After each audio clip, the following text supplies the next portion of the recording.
கர்த்தர் நல்லவர். நாம் வேத பகுதிக்கு நேராக கடந்து செல்வோம்.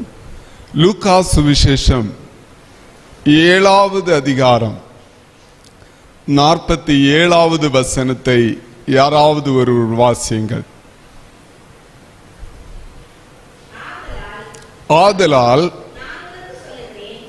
நான் உனக்கு சொல்லுகிறேன், இவள் செய்த அநேக பாவங்கள் மன்னிக்கப்பட்டது, இவள் மிகவும் அன்பு கூர்ந்தாளே.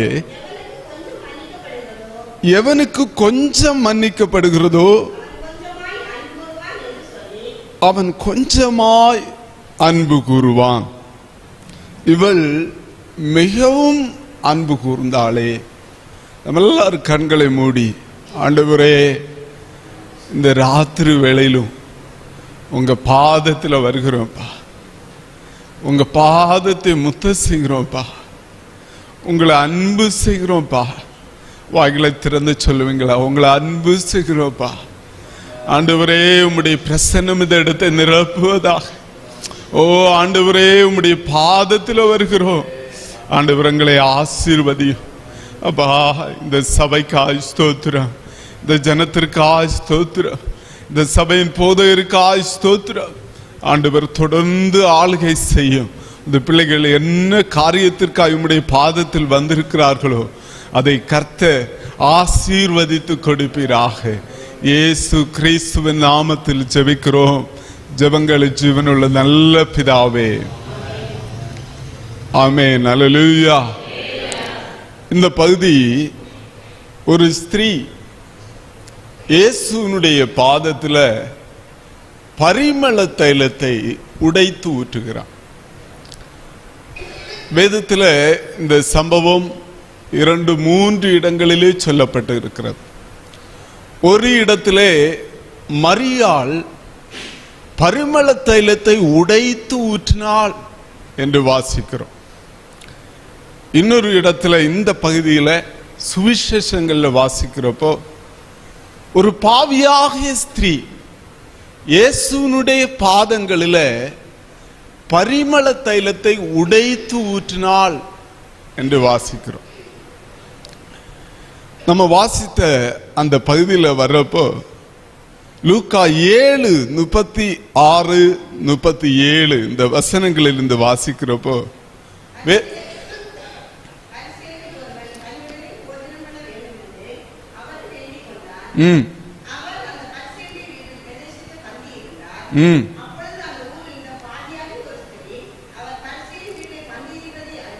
நல்லா கவனிங்க. இயேசு பரிசேயன் ஒருவனுடைய வீட்டுல பந்தி இருந்தான். அவன் சாப்பிட கூப்பிடுகிறான்.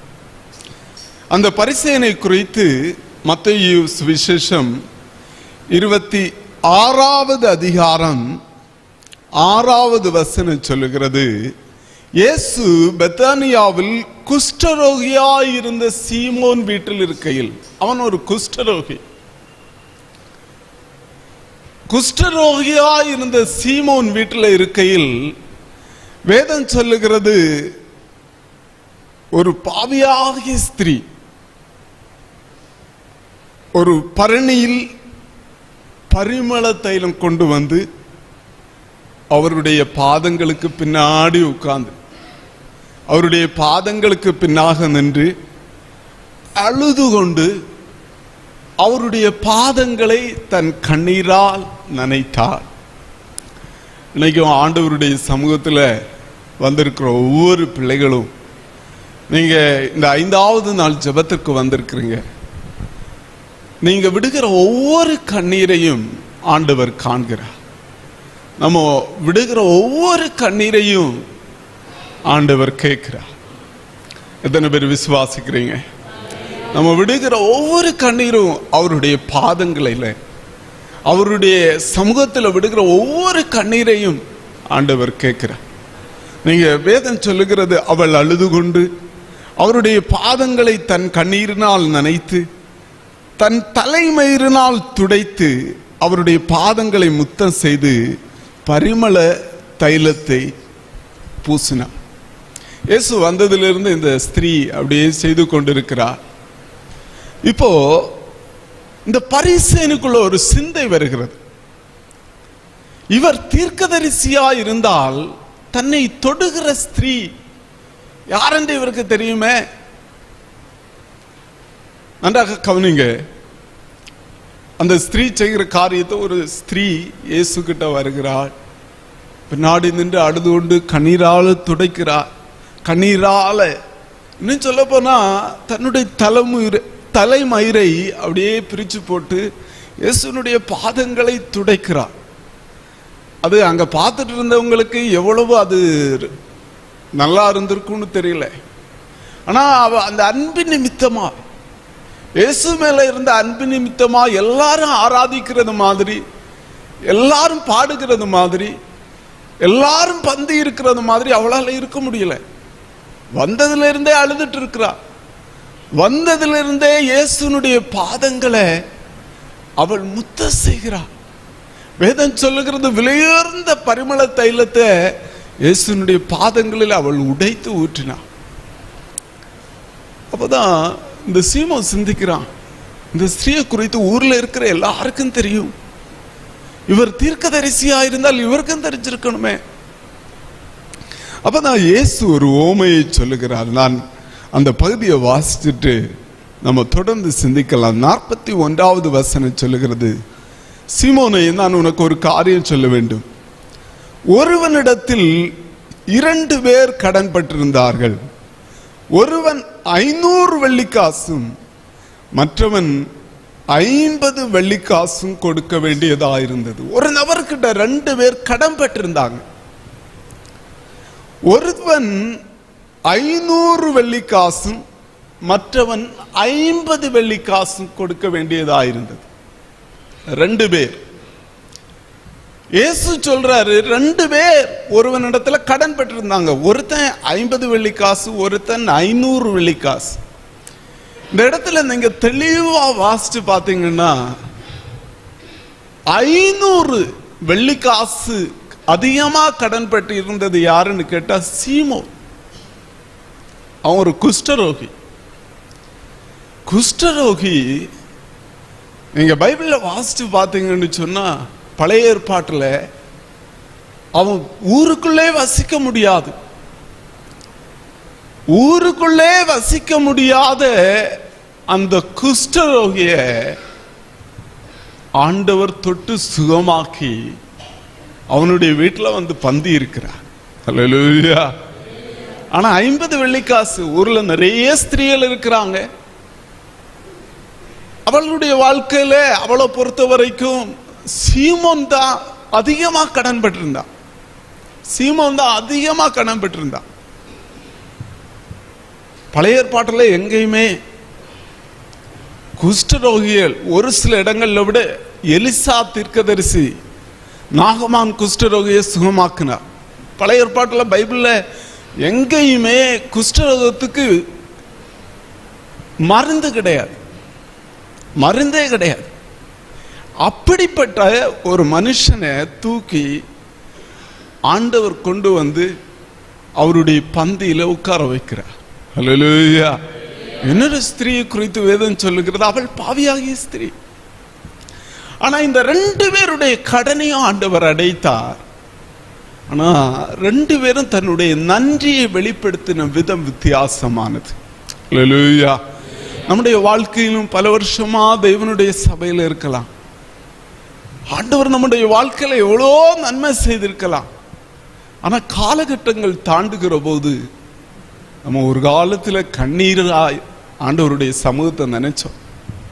ஒரு காலத்துல விலையுயர்ந்தவற்றை தேவ சமூகத்தில் உடைத்தோம். நாட்கள் செல்ல செல்ல சில வேளையில நம்முடைய ஆராதனைகள் ஏதோ ஒரு கடமைக்கு மாதிரி மாறி போயிருக்கலாம். ஆண்டவர் நம்முடைய வாழ்க்கையில ஒரு உயிர்மீச்சை கட்டளையிடுவாராக. ஆமென். அல்லேலூயா. நான் அந்த சம்பவத்தை வாசிக்கிறப்போ, நான் சின்ன பையனா இருக்கிறப்போ என்னுடைய தகப்பனா பயங்கரமா குடிப்பார். குடிச்சிட்டு கஞ்சா போடுவார். பொதுவாக அவர் கேரளாவில் கொத்தனார் வேலை செய்து கொண்டிருந்தார். லீவுக்கு வர்றப்போ நாங்கெல்லாம் ரொம்ப எதிர்பார்ப்போடு பார்த்துருப்போம். ஆனால் அவர் வந்ததுக்கு அப்புறம் எப்போ போவாருன்னு இருக்கும். எனக்கு நல்ல ஞாபகம் இருக்கிறது, இந்த பண்டிகை நாட்கள்ல கிறிஸ்மஸ், ஈஸ்டர், ஓணம், இந்த நாட்கள்ல தான் சாப்பாடு எங்க அம்மா ரொம்ப அன்னைக்கு தான் இறைச்சியெல்லாம் எடுத்து நல்ல ஆகாரத்தை வைப்பாங்க. ஒரு நாளைக்கு எனக்கு ஞாபகம் இருக்கிறது, ஒரு நாளைக்கு இல்லை, இது நிறைய தடவை எங்கள் வீட்டில் நடந்திருக்கிறது. எங்கள் அம்மா சாப்பாடெல்லாம் ஆயத்தப்படுத்தி வச்சுட்டு எங்கள் அம்மா சொல்லுவாங்க, மக்களே இது கடைசி சாப்பாடு, இதை சாப்பிட்டுட்டு நம்ம செத்து போயிடும், நல்லா சாப்பிடுங்க. அந்த சின்ன பையனாக இருக்கிறப்போ நான் அப்படியே வீட்டுக்கு வெளியே போய் முற்றத்தில் போய் நின்றுட்டு அழுவேன். நான் கடவுளை, எல்லா கடவுள்களையும் அந்த நாட்களில் தேடினது உண்டு. ஆனால் நான் அப்படியே வானத்தை பார்த்து அழுவேன், ஆண்டவரே கடவுள்னு ஒருத்தர் இருந்தா எனக்கு 25 வயது பார்க்கணும். நான் அடிக்கடி சிந்திச்சிருக்கிறேன், எல்லா பிள்ளைகளும் எனக்கு பருவத்தில் இருக்கிற எல்லாரும் சந்தோஷமா இருக்கிறாங்களே, எனக்கு பருவத்தில் இருக்கிற எல்லாரும் நிம்மதியா இருக்கிறாங்களே, என்னோடு என பருவத்தில் இருக்கிற எல்லாரும் ஓடி ஆடி விளையாடுறப்போ ஏன் எனக்கு மட்டும் இவ்வளோ கஷ்டம்? நான் அடிக்கடி அப்படி வானத்தை பார்த்து சொல்லி இருக்கிற கடவுள்னு ஒருத்தர் இருந்தா 25 வயது வரைக்கும் வாழணும். அல்லேலூயா. ஆண்டவர் கிருபையா எங்களை ரட்சித்தார், ஆண்டவர் எங்களை ஆசீர்வதித்தார், உயர்த்தினார். அந்த அந்த சம்பவத்தை வாசிக்கிறப்போ இந்த ஸ்திரீ போய் தேவ சமூகத்தில் போய் தனக்கு வாழ்வு கொடுத்த ஆண்டவரை வேதம் சொல்லுகிறது அவள் நேசிக்க ஆரம்பித்தாள். அல்லேலூயா. எத்தனை பேர் இருக்கிறீங்க இன்னைக்கும் இந்த இடத்துல இருக்கிற ஒவ்வொரு சாட்சி சொல்ல முடியும், இந்த ஆண்டவர் வாழ்வு கொடுத்ததுனாலதான் நான் இந்த சபையில இருக்கிறேன். அல்லேலூயா. எத்தனை பேர் இருக்கிறீங்க? அல்லேலூயா, அல்லேலூயா. வேதம் சொல்லுகிறது, நீங்க அந்த வசனத்தை வாசிச்சு பாருங்க. வேதம் சொல்லுகிறது, இயேசு சொல்றாரு, ஒருவன் 500 வெள்ளிக்காசு, இன்னொருவன் 50 வெள்ளிக்காசு, 2 பேருக்கும் கொடுக்க நிர்வாகம் இல்லாத போது 2 பேரையும் அந்த எஜமான் மன்னித்தான். எவன் அன்பாயிருப்பான் அப்படின்னு கேட்டா அவன் சொல்லுகிறான், நீங்க வாசிங்க 43வது வசனம் சொல்லுகிறது, எவனுக்கு அதிகமாய் மன்னித்து விட்டானோ அவனே அதிகமா அன்பாய் இருப்பான் என்று நினைக்கிறேன் என்றான். அவன் சொல்றான், எவனுக்கு ஆண்டவர் அதிகமா மன்னித்தாரோ அவன் தான் ஆண்டவர்கிட்ட அதிக அன்பா இருப்பான். ஆண்டவர் சொல்ற பதில பாருங்களேன், 44வது வசனம். சீமோனை நோக்கி, இந்த ஸ்திரீயை பார்க்கிறாயே, நான் உன் வீட்டில் பிரவேசித்தேன், நீ என் கால்களுக்கு தண்ணீர் தரவில்லை. பாருங்க, அன்னைக்கு ஒரு யூதன் வந்தாச்சுன்னா, ஒரு வீட்டில் போயாச்சுன்னு சொன்னா, ஒரு கெஸ்ட் வந்தாருன்னா ஃபர்ஸ்ட் போய் அவன் அப்படியே பாதத்தை கழுவுவான், பாதத்தை கழுவுவான். அதனாலதான் இயேசு கூட பாதத்தை கழுவுகிறார். பஸ்கா பண்டிகையில அந்த பந்தி இருக்க எல்லாரையும் உட்கார வச்சு பாதங்களை கழுவுறார். இயேசு சொல்றாரு, சீமோனே உன் வீட்டில் வந்தேன், நீ என் கால்களுக்கு தண்ணீர் தரவில்லை. உண்மையிலே அவனுடைய குஷ்டரோகத்தை ஆண்டவர் சுகமாக்கினார், அவன் பாவத்தை ஆண்டவர் கழுவினார், அவனுடைய வாழ்க்கை ஆண்டவர் கழுவினார். எங்கேயோ இருக்க வேண்டிய அவனை கழுவி சுத்தம் பண்ணி ஒரு அற்புதம் செய்து ஆண்டவர் வந்து தங்கக்கூடிய ஆலயமாய் கர்த்தர் அவனை மாற்றினார். அல்லேலூயா. ஆனா அது அவன் மறந்துட்டான். இயேசு வராரு, வேதம் சொல்லுகிறது, அவன் தன் கால்களை கழுவ தண்ணீர் தரவில்லை. ஆனா அந்த ஸ்திரீயை பாருங்க, இவ்வளோ கண்ணீரினால் என் கால்களை நினைக்கிறார். வந்தது முதல் அவ கண்ணுல இருந்து கண்ணீரா இயேசுனுடைய பாதத்துல ஊற்றிட்டே இருக்கிறார். அல்லேலூயா. எத்தனை பேர் இருக்கிறீங்க? வேதம் சொல்லுகிறது, கண்ணீரோடு விதைக்கிறவர்கள் கம்பீரத்தோடு அறுப்பார்கள். அல்லேலூயா. நீங்க இன்னைக்கு ஆண்டவருடைய சமூகத்தில் விடுகிற ஒவ்வொரு கண்ணீரையும் ஆண்டவர் பார்க்கிறார். அல்லேலூயா, அல்லேலூயா. அண்ட சராசரங்களை படைத்த ஆண்டவருடைய பாதத்தில் அவளுடைய கண்ணீரை ஊற்றி வேதம் சொல்லுகிறது, தன் தலைமயிரினால் அவைகளை துடைத்தான். அல்லேலூயா. எனக்கு தெரியல, அவ தன்னுடைய ட்ரெஸ்ஸை வச்சு துடைக்கல. வேதம் சொல்லுகிறது, தன்னுடைய தலைமயிரை, தனக்கு வாழ்வு கொடுத்த ஆண்டவர், தன்னுடைய பாவத்தை மன்னித்த ஆண்டவர். நான் நினைக்கிறேன், ஸ்திரீகள் தலைமயிரை பின்னி அவ்வளோ அழகா வச்சிருக்கிற அந்த தலைமயிரை அவள் இயேசுனுடைய பாதத்தை துடைக்க ஆரம்பித்தார். அல்லேலூயா, அல்லேலூயா, அல்லேலூயா.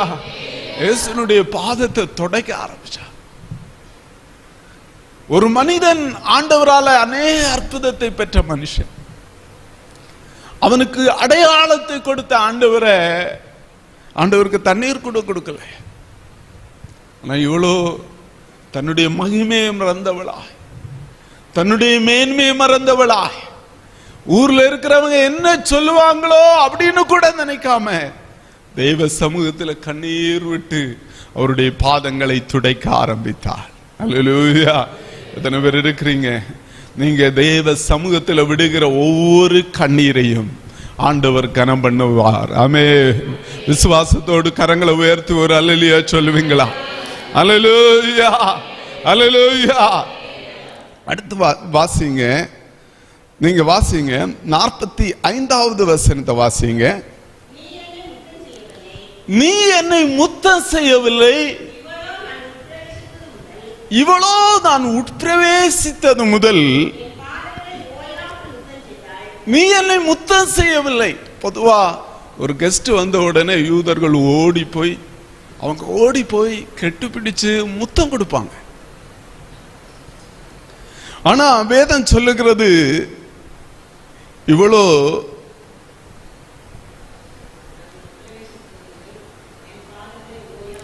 நீ என்னை முத்தம் செய்யல, இவளோ நான் உட்பிரவேசித்தது முதல் என் பாதங்களை ஓயாமல் முத்தம் செய்தார்.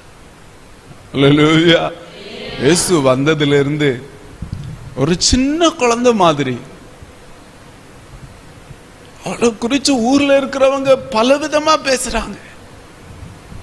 ஆனால் வேதம் சொல்லுகிறது, அவ தேவ பிரசன்னத்துல வந்ததுல இருந்து அப்பா அப்படின்னு சொல்லி, அப்பா அப்பா அப்பா அப்படின்னு சொல்லி ஒரு சின்ன குழந்தைய போல அவள் கெட்டுப்பிடிச்சு முத்தம் செய்ய ஆரம்பித்தாள்.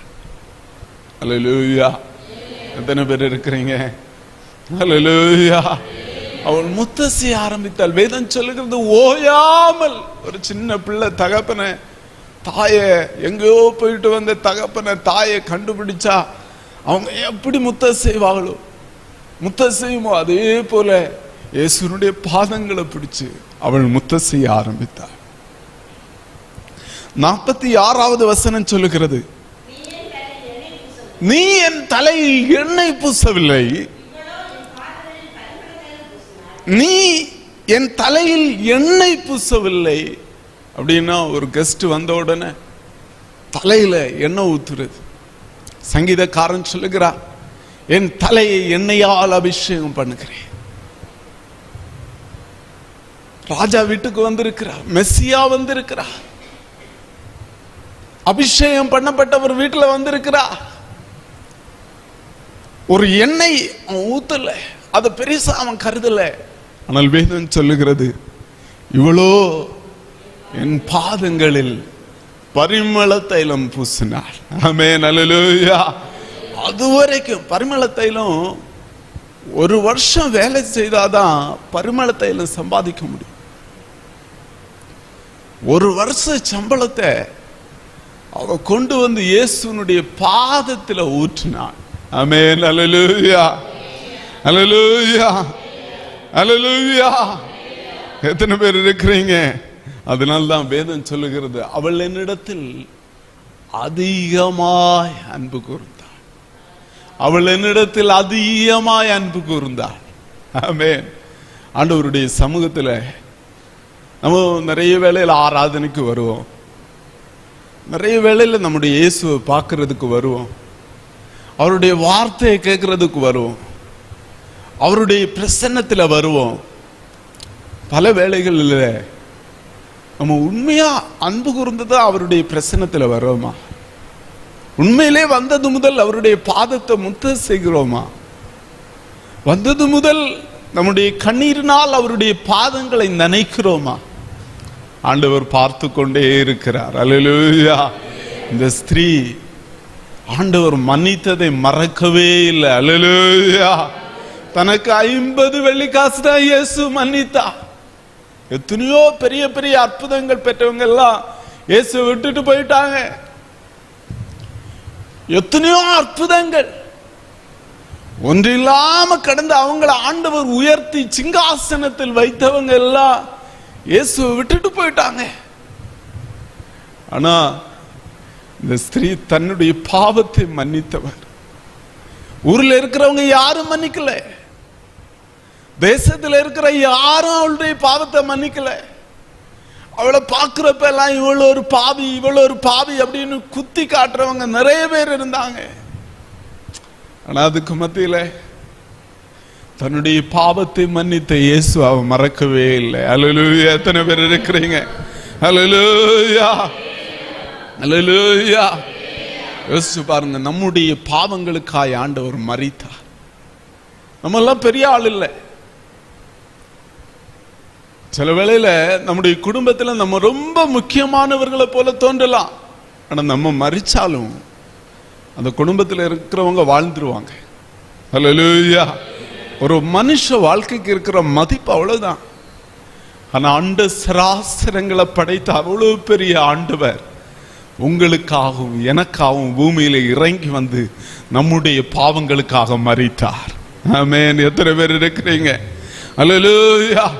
அவ எப்பெல்லாம் தேவ சமூகத்துல வந்தாளோ, எப்பெல்லாம் தேவ பிரசன்னத்துல வந்தாளோ, அதை நினைவு கூர்ந்தவளாய் ஆண்டவரை ஆராதிக்க ஆரம்பித்தார். அல்லேலூயா. அவ பாடின பாடலா இருக்கலாம், அவ செய்த ஆராதனையா இருக்கலாம், அவ பண்ணின ஜெபமா இருக்கலாம், அது சுத்தி இருந்தவர்களுக்கு ஒரு நறுமணமாய் மாறிற்று. அல்லேலூயா, அல்லேலூயா. அவள் ஆண்டவரை விசுவாசித்து பெற்றுக்கொண்டு அவள் சொன்ன ஒவ்வொரு சாட்சியும் தேசத்தில் இருக்கிற ஜனங்களுக்கு கிறிஸ்துவை நறுமணமாய் மாற்றினது. அல்லேலூயா, அல்லேலூயா. நம்முடைய வாழ்க்கையில் ஆண்டவருடைய சமூகத்தில் வர்றப்போ நம்ம ஜெபிக்கிறதா இருக்கலாம், நம்ம ஆராதிக்கிறதா இருக்கலாம், நம்ம தேவ பிரசன்னத்தில் வர்றப்போ எல்லாம் ஆண்டவரே நீங்க தான்ப்பா எனக்கு வாழ்வு கொடுத்தீங்க. அல்லேலூயா, அல்லேலூயா. நீங்க என்ன தொட்டதுனால்தான் நான் உயிரோடு இருக்கிறேன். இன்றைக்கு மரித்தாலும் பரலோக போவேங்கிற உறுதி எனக்குள்ள இருக்கிறது. ஆமென். அல்லேலூயா, அல்லேலூயா. அந்த நன்றி உணர்வோடு அவள் ஆண்டவரை ஆராதித்தாள். இந்த சம்பவத்தை மத்தேயு சுவிசேஷம் 26வது அதிகாரத்தில் வருகிற போது இப்படி வாசிக்கிறோம். வாசிங்க. 26வது அதிகாரம் 10வது வசனத்தை வாசிங்க. இயேசு அதை அறிந்து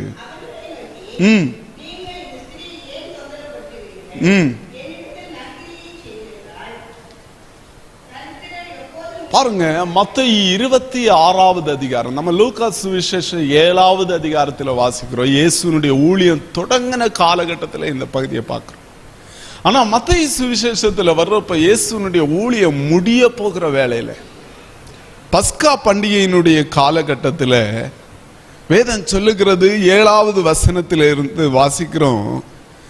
ஒரு ஸ்திரீ விலையேற பெற்ற பரிமள தைலமுள்ள வெள்ளைக்கல் பரணியை கொண்டு வந்து அவர் போஜன பந்தியில் இருக்கும்போது அந்த தைலத்தை அவர் சிரசின் மேல் ஊற்றினார். வேற எந்த சம்பவம் இங்க வாசிக்க வேதம் சொல்லலை. அவள் இயேசுனுடைய சிரசின் மேல் ஊற்றின பரிமள தைலத்தை பற்றி மட்டும்தான் சொல்லப்பட்டிருக்கு. உடனே சீசர்கள் எல்லாம் விசனம் அடைகிறாங்க. அங்க பரிசேயன் விசனம் அடைந்தான், இன்னொரு பக்கம் சீசர்கள் விசனம் அடைந்தான். இயேசுவை சுற்றி இருந்த 12 சீசர்களும் விசனம் அடைந்தார்கள். இவ்வளவு பெரிய பரிமள தைலத்தை, இவ்வளவு பெரிய பரிமள தைலத்தை இயேசுனுடைய சிரஸ்ல ஊற்றினாள். வாசிங்க 8-9 வசனத்தை வாசிங்க. அவருடைய சீசர்கள் அதை கண்டு விசனமடைந்து, இந்த வீண் செலவு, அல்லேலூயா, அவங்களுக்கு படுது, இது வீண் செலவு. இவ்வளவு நேரம் தேவ சமூகத்தில் உட்கார்ந்து ஜெபிக்கணுமா? சபையில இவ்வளவு வாச கூட்டம், இவ்வளவு ஜெபம், இந்த நேரத்தை கொஞ்சம் போய் உட்கார்ந்து வேலை செய்தா சம்பளம் கிடைக்குமே. பாருங்க, தேவனை நேசிக்கிற பிள்ளைங்க விலையுயர்ந்த நேரத்தை தேவ சமூகத்தில் ஊற்றுகிறார்கள். அல்லேலூயா. தங்களுடைய நேசருக்கு அதிகாலை வேலை தேவ பிரசன்னத்தில் எப்பெல்லாம் டைம் கிடைக்கோ, எப்பெல்லாம் ஆராதனை இருக்கோ, அவங்க விலையுயர்ந்தவற்றை ஊற்றுகிறார்கள். ஆனா சீசர்கள் சொல்றாங்க, இந்த வீண் செலவு. எத்தனை பேர் விசுவாசிக்கிறீங்க? நம்முடைய வாழ்க்கையில ஆண்டவருடைய பிரசன்னத்துல நம்ம செய்யற ஒரு காரியம் வீணே கிடையாது. ஆமென், அல்லேலூயா. ஆண்டவருடைய பிரசன்னத்துல நான் ஆண்டவருடைய ஊழியத்துக்கு ஒப்பு கொடுத்த போது பெங்களூர்ல வேதாகம கல்லூரியில் படிக்க போனப்போ ஒரு இக்கட்டான சூழ்நிலை. அந்த டைமு எங்க வீட்டில் உண்மையிலே வேதாகம கல்லூரியில் விடுறதுக்கோ, இன்னும் சொல்ல போனால் ஊழியம் செய்வதற்கு கூட அனுகூலமான சூழ்நிலை இல்லை. அப்போ ரொம்ப இக்கட்டான சூழ்நிலையில தான் நான் பைபிள் காலேஜில் படிக்க போனேன். அப்போது வீட்டில் சொன்னாங்க, ஆண்டவர் ஒன்று ஊழியத்துக்கு அழைத்தாருன்னா அதனுடைய தேவைகளை ஆண்டவர் சந்திப்பார். நான் காலேஜில் போய் ஃபர்ஸ்ட் செமஸ்டர் எனக்கு ஒன்றுமே புரியலை. நல்ல கல்லூரியிலெல்லாம் படிச்சுட்டு தான் போனேன். ஆனால் ஃபர்ஸ்ட் செமஸ்டர் போய் உட்கார்ந்தா ஒன்றுமே புரியாது. ஒன்றுமே புரியாதுன்னா சில வேளை டீச்சர்ஸ் திடீர்னு எழுப்பி விட்டு கொஸ்டின் கேட்பாங்க, நான் முழிச்சிட்டு இருப்பேன். மனசுக்குள்ளே ஏராளமான எண்ணங்கள், வேலையை விட்டுட்டு இவ்வளோ காரியங்களை விட்டுட்டு படிக்க போயிட்டோமே, ஒன்றும் புரிய மாட்டேங்குதே அப்படின்னு சொல்லி நான் புலம்பிட்டு இருந்த நாட்கள். அப்போ திடீரென்று பார்த்தீங்கன்னா எல்லாரும் சாயங்காலம் 5 மணிக்கு டீ குடிக்க போவாங்க. எங்கள் காலேஜில் படிக்கிற எல்லாரும் 5 மணிக்கு பையன்மார்கள் எல்லாம் வெளியே டீ குடிக்க போவாங்க. அப்போ எனக்கு டீ குடிக்கிறதுக்கு காசு இருக்காது. அப்போ நான் என்ன பண்ணுவேன் அப்படின்னா, இப்போ எதுவுமே வீண் கிடையாது. அல்லேலூயா. எத்தனை பேர் விசுவாசிக்கிறீங்க? அங்க இருந்தவங்க எல்லாம் விசனம் அடைஞ்சாங்க. இது வீண் செலவு அப்படின்னு சொன்னாங்க. ஆனால் இயேசு சொல்றாரு, 10வது வசனத்தை வாசிங்க.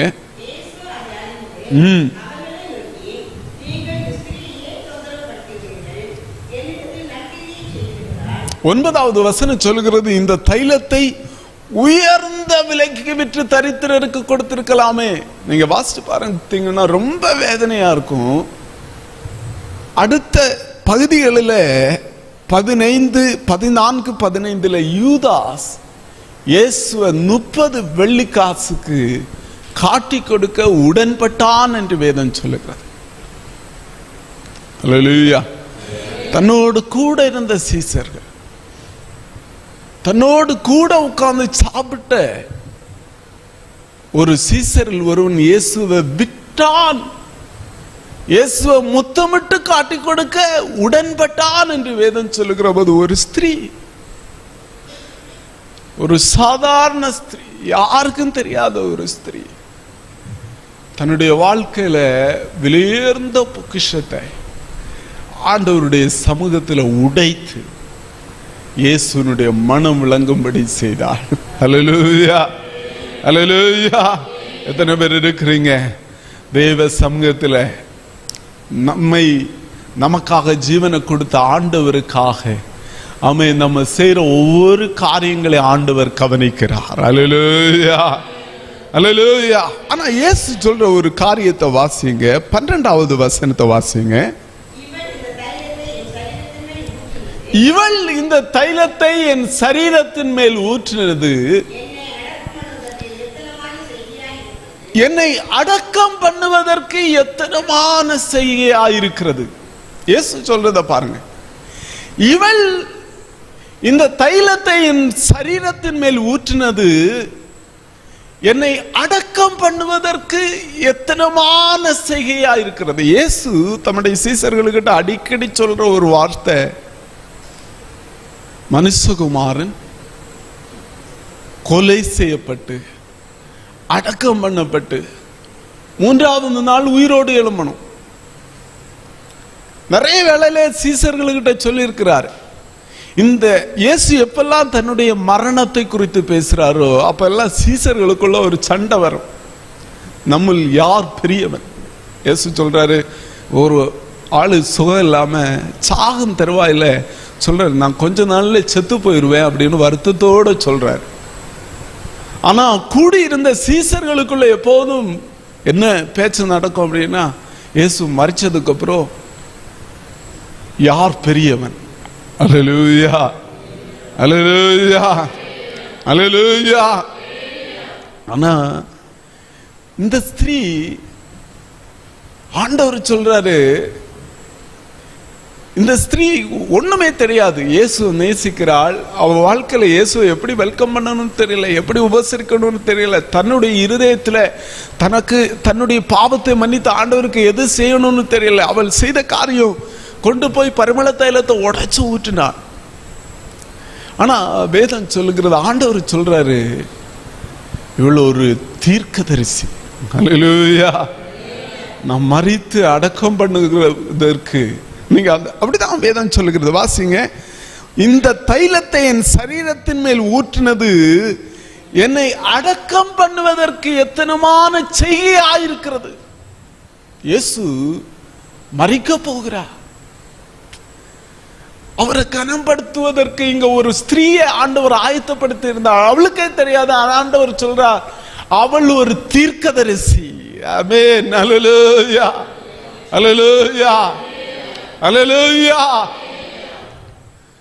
இயேசு வேதத்துல வாசிச்சு பாத்தீங்கன்னா, வேதம் சொல்லுகிறது, சபிக்கப்பட்டவர் சிலுவையில் தொங்குகிறார்.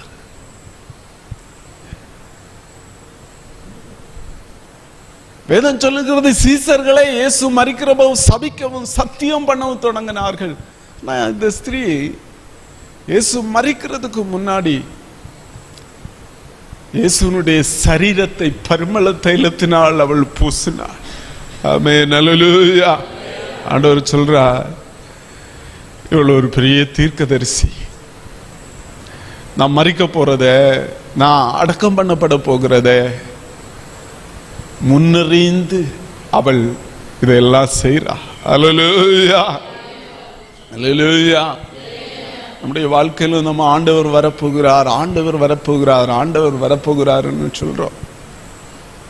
ஆனா எத்தனை பேர் நம்முடைய நேரத்தை, நம்முடைய திறமைகளை ஆண்டவருடைய வருகைக்கு நேராக செயல்படுத்துகிறோம்? அல்லேலூயா, அல்லேலூயா. இந்த ஸ்திரீ அவள் ஒரு பெரிய தீர்க்கதரிசியாய், அதனாலதான் ஆண்டவர் சொல்றார், நீங்க வாசிச்சு பாருங்க 13வது வசனத்துல, இந்த சுவிசேஷம் உலகத்தில் எங்கெங்கே பிரசங்கிக்கப்படுமோ அங்கங்கே இவளை நினைப்பதற்காக இவள் செய்ததும் சொல்லப்படும். ஆண்டவர் சொல்றார், என்னுடைய சுவிசேஷம் எங்கெல்லாம் பிரசங்கிக்கப்படுமோ அங்கெல்லாம் நான் இவளை மறக்கவே மாட்டேன். அல்லேலூயா. எத்தனை பேர் இருக்கிறீங்க? கரங்களை உயர்த்தி சொல்லுங்க, அல்லேலூயா. நான் இவளை மறக்கவே மாட்டேன், இவள் செய்தவைகளை நான் மறக்கவே மாட்டேன். அல்லேலூயா. இந்த சுவிசேஷம் எங்கெல்லாம் செல்லுமோ அங்கெல்லாம் இந்த ஸ்திரீ செய்ததும் சொல்லப்படும். அல்லேலூயா. நம்முடைய வாழ்க்கையில ஆண்டவருக்கு செய்யற எல்லா காரியங்களை ஆண்டவர் மனதிலே வைத்திருக்கிறார். ஹல்லேலூயா. அவர் மறப்பதே இல்லை. இவள் ஒரு பாவியாகிய ஸ்திரீ. இருக்கிறவங்க எல்லாம் அவளுடைய குற்றங்களை கண்டுபிடிச்சாங்க, அவன் மேல இருக்கிற குறைகளை கண்டுபிடிச்சாங்க. ஆனால் அவளுக்குள் இருந்த நேசத்தை நம்முடைய தேவன் பார்த்தார். அல்லேலூயா, அல்லேலூயா. அவளுக்கு ஆண்டவர் மேல இருந்த அன்பை ஆண்டவர் பார்த்தார். ஆமென், அல்லேலூயா. வேதத்துல இன்னொரு சம்பவமும் சொல்லப்படுகிறது. யோவான் சுவிசேஷம் 11வது அதிகாரம் 2வது வசனத்தை வாசிங்க. கர்த்தருக்கு பரிமள தைலம் பூசி அந்த மரியாளே அப்படின்னு சொல்லி மரியாளை குறித்து சொல்லப்பட்டிருக்கிறது. மத்தேயுவில லூக்காவுல பெயர் சொல்லப்படவில்லை. நான் நினைக்கிறேன் இது ஒரு 2 சம்பவமாக கூட இருக்கலாம். நான் அது எப்படி சொல்றதுன்னு தெரியல. ஆனா இங்கேயும் மரியாள் வேதம் சொல்லுகிறது அவருடைய பாதங்களில் பரிமள தைலம் பூசி தலைமயிரால் அவருடைய பாதங்களை துடைத்தவள் அவளை. பாருங்க, இந்த மரியாளை குறித்து வேதம் சொல்லுகிற ஒரு காரியத்தை நம்ம சிந்தித்து விட்டு கொஞ்ச நேரம் ஜெபிக்கலாம். லூக்கா 10வது அதிகாரம்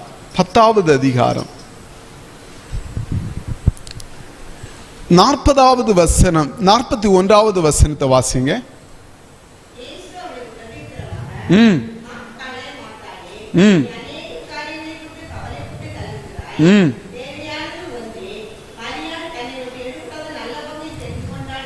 நல்லா கவனிங்க. இயேசு வீட்டுக்கு வர்றாரு. மார்த்தாள், இந்த சம்பவம் எல்லாருக்கும் தெரியும். மரியாள் இயேசுனுடைய பாதத்திற்கு உட்கார்ந்து வசனத்தை கேட்டுக்கொண்டிருந்தார். இப்ப பாருங்க, இயேசு வீட்டில் வந்திருக்கிறார். மார்த்தாள் ஓடி போய் சமைக்கிறா. பெஸ்ட் ஃபுட்டு, இயேசுக்கு என்னென்ன பிடிக்குமோ எல்லாத்தையும் சமைக்கிறா. வீட்டில் விருந்தாளி வந்திருக்கிறாங்க. உண்மையிலே மார்த்தாள் சரியானதை தான் செய்யறா. மார்த்தாள் ஒண்ணு தவறெல்லாம் செய்யல.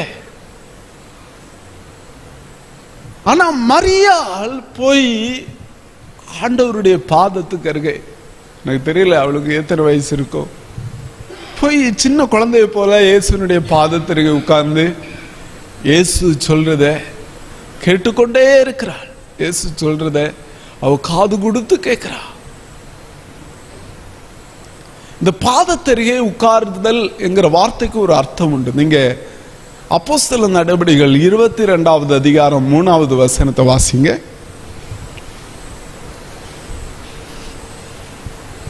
அப்போஸ்தலர் நடபடிகள் 22:3.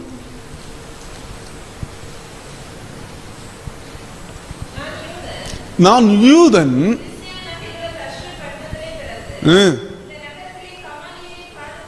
கமாலியலின் பாதத்தருகே வளர்ந்து. இந்த பாதம் என்பது சீசனை காண்பிக்கிறது. கமாலியலினுடைய பாதத்தில் உட்கார்ந்து கமாலியல் சொல்றதை எல்லாம் பவுல் கேட்டு கேட்டு வளர்ந்தார். அதே போல மார்த்தாள் இயேசு ஒரு கெஸ்டா வரவேற்றா, விருந்தினரா வரவேற்று அவருக்கு நல்ல ஆகாரத்தை கொடுத்தா. ஆனா மரியாளை குறித்து வேதம் சொல்லுகிறது, அவ இயேசுனுடைய பாதத்திற்கு உட்கார்ந்து, அப்ப நான் உங்களை போல மாறணும். அல்லேலூயா, அல்லேலூயா. உங்களை போல மாறணும், உங்களை போல மாறணும். சீசன், நீங்க என்ன, நான் எப்படி வாழணும்னு கேட்க ஆரம்பிச்சா. பாருங்க, மார்த்தாள் இயேசு ஒரு கெஸ்டா, ஒரு விருந்தினரா நல்லா உபசரிக்கிறார். இயேசு பெரிய ஆண்டவர் நம்ம வீட்டில் வந்திருக்கிறாரு, அவருக்கு நல்ல ஆகாரம் கொடுக்கணும், நல்ல சாப்பாடு கொடுக்கணும், ஓடி ஓடி வேலை செய்கிறா. இன்னும் சொல்ல போனா தன்னுடைய தகுதிக்கு மீறி வேலை செய்கிறா. அதனால்தான் சகோதரி வந்து உதவி செய்யலையே அப்படின்னு சொல்லி வருந்துகிறா. ஆனா மரியாள் போய் இயேசுனுடைய பாதத்தில் உட்கார்ந்து, அதுதான் பாதத்தில், இயேசுனுடைய பாதத்தில் உட்கார்ந்து அவள் வேதம் சொல்லுகிறது ஒரு சீசனை போல, அப்பா நான் உண்மை போல மாறணும், நான் எப்படி வாழணும் ஆண்டவரே. அல்லேலூயா. எப்பெல்லாம் இயேசு வராரோ அப்ப நான் ஒரு சின்ன பிள்ளை, எனக்கு இந்த பூமியில எப்படி வாழணும் ஒரு கற்றுத்தரது போல. அன்றைய காலகட்டத்தில் ஸ்கூல்ல காலேஜில் போய் எல்லாம் படிக்க மாட்டாங்க. அவங்க ஒரு குருவை தெரிந்து கொள்வாங்க. ஃபீஸ் எல்லாம் ஒன்றும் செய்ய மாட்டாங்க. அந்த குருவுக்கு வேலைகளை செய்வாங்க. ஆனால் அவர்களுடைய நோக்கம் எல்லாம் அந்த குருவை போல மாறணும். ஆமென். அல்லேலூயா. கமாலியல் இருக்காருன்னா கமாலியலை போல நானும் பெயர் பெற்ற ஒரு தலைவனா மாறணுங்கிறதா பவுலனுடைய நோக்கம். அதே போல இயேசு வீட்டுக்கு வரப்பெல்லாம் அவள் ஒரு பெண். வேதத்துல 12 சீசர்களை தான் வாசிக்கிறோம். அவள் போய் உட்கார்ந்து இயேசு கிட்ட ஒவ்வொரு முறை அழுவா, ஆண்டவரே நானும் உங்க சீசியா வாழணும். அல்லேலூயா. நானும் உங்களை பின்பற்றணும் ஆண்டவரே, நானும் உங்களை மாதிரி மாறணும், நானும் இந்த வேதத்துல இருக்கிற மாதிரி மாறணும் அப்படின்னு சொல்லி ஒவ்வொரு முறை இயேசுனுடைய அந்த வல்லமையுள்ள வார்த்தைகளை அவ கேட்க ஆரம்பித்தாள். அல்லேலூயா.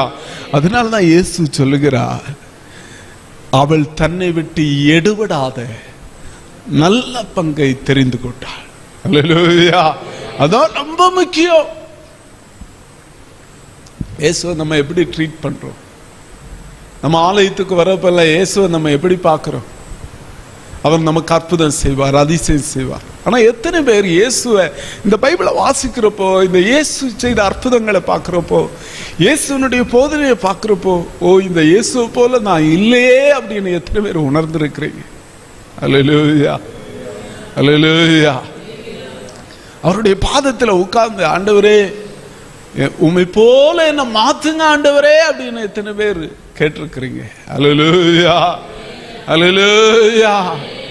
வேதம் சொல்லுகிறது, இந்த மரியாள் அவருடைய பாதத்துல உட்கார்ந்து, ஆண்டவரே உம்மை போல என்ன மாத்துங்க, நான் உம்மை பின்பற்றுவேன் அப்படின்னு சொன்னாலாம். அல்லேலூயா. ஆமென். இயேசுவின் பின்னே போக துணிந்தே, இயேசுவின் பின்னே போக துணிந்தே, இயேசுவின் பின்னே போக துணிந்தே, பின்னோக்கே நான் பின்னோக்கே நான் பின்னோக்கே நான் பின்னோக்கே. ஆமென். அவள் பின்பற்றினான். அவதான் போய் இயேசுனுடைய பாதத்துல பரிமள தைலத்தை ஊற்றி அவரை அபிஷேகம் பண்ணினாள். அல்லேலூயா. ஆனால் வேதம் சொல்லுகிறது, அதே மரியாள், நீங்க யோவான் 11 வாசிக்கிறப்போ, அதே மரியாள் இயேசுனுடைய பாதத்துல வந்து விழுறா. ஆண்டவரே நீர் இங்கே இருந்திருந்தால் என் சகோதரன் மரித்திருக்க மாட்டான். அல்லேலூயா. வேதம் சொல்லுகிறது, அவளுக்காக ஆண்டவர் கண்ணீர் விட்டார். நம்ம எல்லாம் தெய்வ சமூகத்தில் கண்ணீர் விட்டு ஜெபிக்கிறவங்க, தேசத்திற்காக கண்ணீர் விட்டு ஜெபிக்கிறவங்க, தங்களுக்காய் கண்ணீர் விடுகிற போது நம்முடைய ஆண்டவர் கண்ணீர் விடுவார். எத்தனை பேர் விசுவாசிக்கிறீங்க? அல்லேலூயா. நீங்க சபைக்காக கண்ணீர் விடுகிற போது உங்க குடும்பத்திற்காய் ஆண்டவர் கண்ணீர் விடுவார். சபையிலுடைய பிள்ளைகளுக்காக நீங்க கண்ணீர் விடுகிற போது உங்க பிள்ளைகளுக்காய் ஆண்டவர் கண்ணீர் விடுவார். எத்தனை பேர் விசுவாசிக்கிறீங்க? அல்லேலூயா. தேசத்திற்காக நம்ம கண்ணீர் விடுகிற போது வேதம் சொல்லுகிறது, வேதத்தில் எங்கேயும் வாசிக்க முடியாத ஒரு வார்த்தையை நம்ம பார்க்கிறோம். இயேசு கண்ணீர் விட்டார். அல்லேலூயா. அல்லேலூயா. நம்ம ஆண்டவருடைய சமூகத்தில் கண்ணீர் வடிக்கிறவர்களாயிருந்தார் நம்ம கண்ணீர் வடிக்கிறத ஆமென் ஆண்டவர் பார்ப்பார். அல்லேலூயா. நம்முடைய காரியங்கள் வருகிற போது அவரே நமக்காக கண்ணீர் வடிப்பார். ஆமென். மரித்து 4 நாளானதா இருக்கலாம், இது அசாத்தியம் என்று உலகம் சொல்லலாம், நாறி போன காரியமா இருக்கலாம். அந்த இடத்துல தேவனுடைய மகிமையை வெளிப்படுத்தி நமக்காய் பெரிய காரியங்களை ஆண்டவர் செய்வார். அல்லேலூயா. ஆமே, பரிமள தைலம் பூசினவர்கள் வாழ்க்கையை ஆண்டவர் நாறி போக பண்ணுவதே இல்லை. வேதம் சொல்லுகிறது, உறங்கும் லாசருவை ஆண்டவர் நறுமணமாய் கர்த்தர் எழுப்பினார். எத்தனை பேர் விசுவாசிக்கிறீங்க? அல்லேலூயா. அவருடைய தைலத்தை, அவருடைய சரீரத்தை ஆமே நறுமணமாய் வீச பண்ணின மரியாளுடைய சகோதரன் மரித்து 4 நாள் ஆயிற்று, நாறி போயிற்று. சில வேளையில நம்மளும் சிலர் இருக்கலாம், என்னுடைய வாழ்க்கையில் இருக்கிற பிரச்சனை, இந்த தேசத்துல நான் நாறி போயிருவேனோ, இந்த தேசத்துல நான் வெட்கப்பட்டு போயிருவேனோ, என்னுடைய பிள்ளைகளுடைய நிலைமை இப்படி இருக்கிறது, என்னுடைய குடும்பத்தின் நிலைமை இப்படி இருக்கிறது, இந்த தேசத்துல சத்ரு என்னை வெட்கப்பட்டு விட்டுருவானோ, சில வேளையில நாறி போயிருவேனோ அப்படின்னு நீங்க நினைக்கலாம். ஆனால் உங்களுக்காய் கண்ணீர் வடிக்கிற ஒரு ஆண்டவர் இறங்கி வந்து ஆமே உங்களை மகிமைப்படுத்தும்படி கர்த்தர் உயர்த்த வல்லவராய் இருக்கிறார். எத்தனை பேர் விசுவாசிக்கிறீங்க? கரங்களை தட்டி ஆண்டவரை ஸ்தோத்திரம் பண்ணுவோமா? ஓ ரீகாந்த ரப ரஷா கரபா, ஓ ரீகாந்த ரப ரஷா கரபா, ஓ ரீகாந்த ரப ரஷா கரபா, தீரப ரகடத ரப ரகடபா, ஓ ஷதரப ரகடபா, ஓ ரீகரத ரப ரகடத ரபா. எல்லா கட்டுகளும் ஓ ரீகாந்த ரப ரகடபா இயேசுவின் நாமத்தினாலே உடைக்கப்படுவதாக. ஓ ரீஷதரப ரகடபா, ஓ ரீகதரப ரகடபா, ஓ ரீஷதரப ரகடபா, ஓ ஷகரப தீரப ரகடபா, தரப ரகடபா, ஓ ரீஷதரப ரகடபா, ஓ ரீதரப ரகடபா தீரபா. ஆமென் ஆமென். சொல்லிருந்தவங்க எல்லாம் நாரி போகும் அப்படின்னு எதிர்பார்த்தாங்க. இவங்க வீட்டில் தானே இயேசு வந்து தங்கினார், இவங்க மேலதானே அன்பா இருந்தார், இவங்களை தானே அதிகம் ஆண்டவர் நேசித்தார், வெக்கப்பட்டு போயிடுவார் அப்படின்னு லாசரு வீட்டில் இருந்த மார்த்தாளும் மரியாவும் சிந்தித்த போது வேதம் சொல்லுகிறது, தேவனுடைய மகிமை அந்த இடத்துல வெளிப்பட்டது. அல்லேலூயா. இன்னைக்கு அந்த மகிமை நமது மத்தியில் இருக்கிறது. ஆமென். எல்லாரும் கண்களை மூடி ஜெபிப்போமா?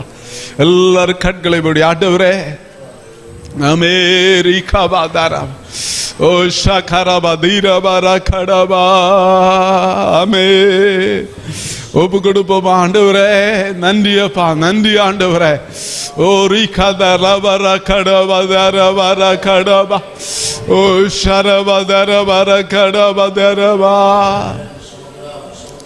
என் கொம்பை உயர்த்தினீரே, என் தலையை உயர்த்தினீரே, வெக்கப்பட்டு போவதில்லை, ஒரு நாளும் வெக்கப்பட்டு போவதில்லை, வெக்கப்பட்டு போவதில்லை, ஒரு நாளும் வெக்கப்பட்டு போவதில்லை.